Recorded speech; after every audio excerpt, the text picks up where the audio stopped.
tout le monde est au courant de la situation, enfin de la situation dans le sens que il y avait réunion avec le cabinet Géris, avec le cabinet Géris a fait le constat de son échec. On est passé à la déclaration de Ford.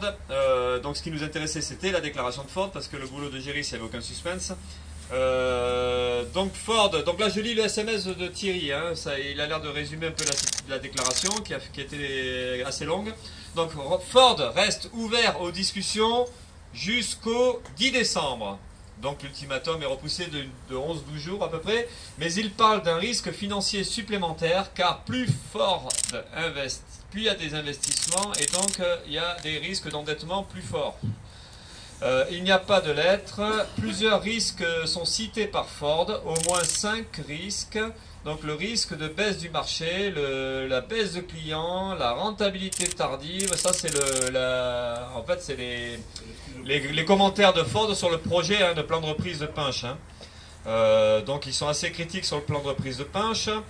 Enfin, Ford met beaucoup de freins en exposant, désolé, ça bouge. Ford met beaucoup de freins en exposant tous ces risques.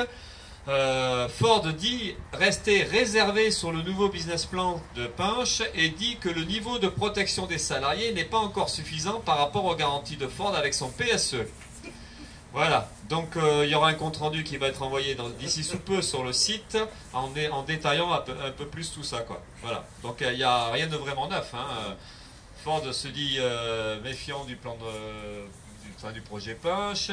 Mais Ford accepte de continuer à discuter. Bon, là, c'est juste une histoire de rapport de force. On peut penser quand même que le gouvernement, ce qu'il fait, c'est assez utile pour nous, en tout cas. Ça oblige Ford à pas dire non maintenant. Est-ce que c'est juste un report de décision ou est-ce que c'est dans cet espace-là, il va y avoir la possibilité de concrétiser la reprise? Nous, c'est ce qu'on espère en tout cas. Voilà.